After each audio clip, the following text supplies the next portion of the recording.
أعوذ بالله من الشيطان الرجيم. بسم الله الرحمن الرحيم. الذين يقولون ربنا إننا آمنا فاغفر لنا ذنوبنا وقنا عذاب النار. الصابرين والصادقين والقانتين والمنفقين والمستغفرين بالأسحار.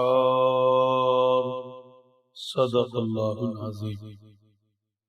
گزشتہ زیر درس آیت شریفہ کے بالکل آخر میں ارشاد فرمایا واللہ بصیر بالعباد. اللہ جل شانہ اپنے بندوں پر نگاہ رکھتے ہیں. سوال یہ ہے کہ اللہ کے بندے کون ہیں؟ اللہ کے بندے کون ہیں؟ آج تلاوت کی گئی 2 آیات میں اللہ کے بندوں کی 6 صفات ذکر ہیں. مطلب جو اللہ کے بندے ہوں گے ان میں یہ 6 صفات ہوں گی. دوسرے لفظوں میں اللہ کا بندہ بننے کے لیے ان 6 صفات کو حاصل کرنا ضروری ہے.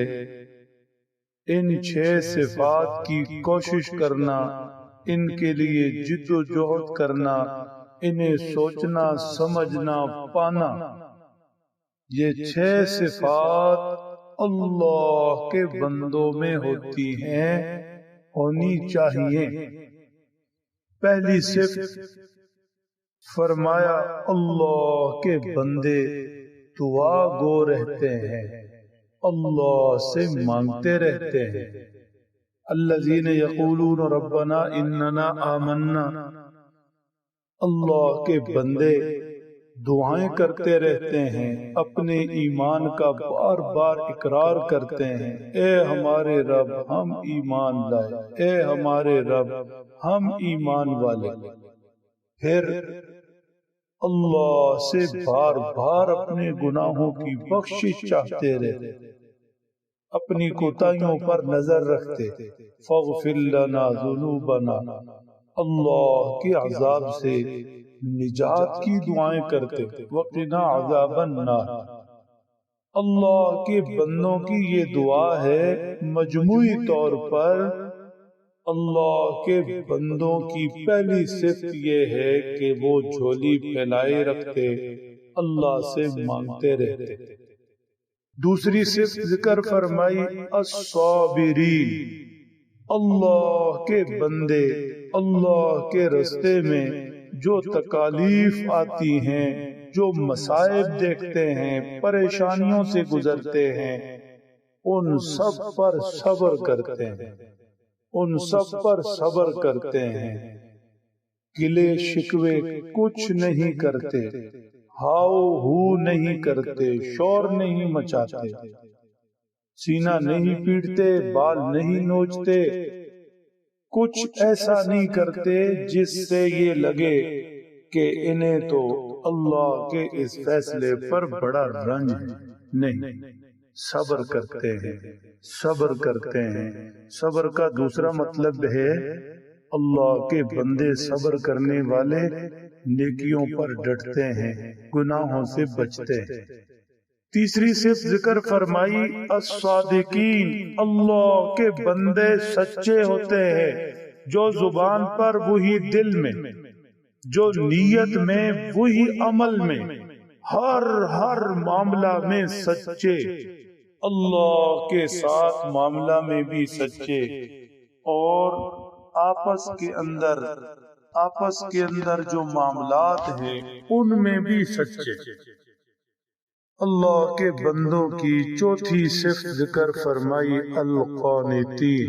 القانتین فرمانبردار، ہر حالت میں اللہ کے حکم کو بجا لانے والے. قانتین سر جھکانے والے، ماننے والے. پانچویں صفت ذکر فرمائی والمنفقین.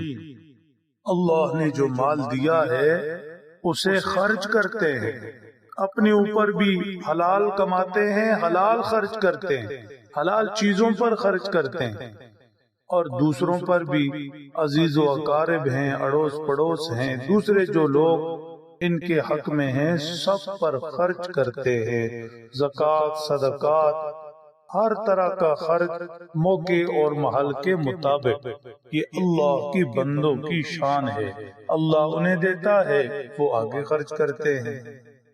چھٹی صرف ذکر فرمائی والمستغفرین بالاسحار، ساری دنیا سوئی پڑی ہوتی ہے، یہ رات کے آخری پہر اٹھتے ہیں، اللہ کے حضور توبہ اور استغفار کرتے ہیں۔ من تواضع للہ رفعہ اللہ، جو اللہ کے لیے جھکتا ہے اللہ اسے بلند کرتے ہیں، جو اللہ سے توبہ میں لگا رہتا ہے، استغفار میں لگا رہتا ہے، اپنی کسی نیکی پر گمانڈ نہیں بلکہ اپنی کوتاہیوں پر نظر رکھتا ہے، اللہ سے معافی مانگتا رہتا ہے، اللہ اسے اور نوازتے ہیں، اللہ اسے اور نوازتے ہیں۔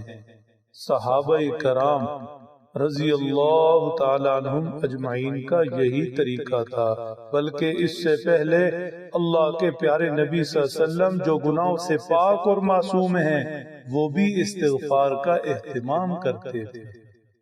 قرآن پاک نے گواہی دی وَبِالْأَسْحَارِ هُمْ يَسْتَغْفِرُونَ، صحابہ کرام سحریوں میں اللہ سے توبہ کرتے تھے، استغفار کرتے تھے۔ اولیاء اللہ کا بھی یہی طریق رہا ہے، اللہ سے ڈرنے والے، توبہ کرنے والے، معافی مانگنے والے، استغفار کی کثرت کرنے والے۔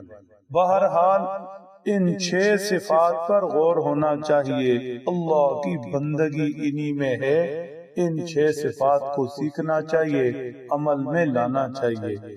دعا کا اہتمام، صبر، صدق، اللہ کی فرمان برداری، اللہ کے راستے میں خرچ کرنا اور استغفار۔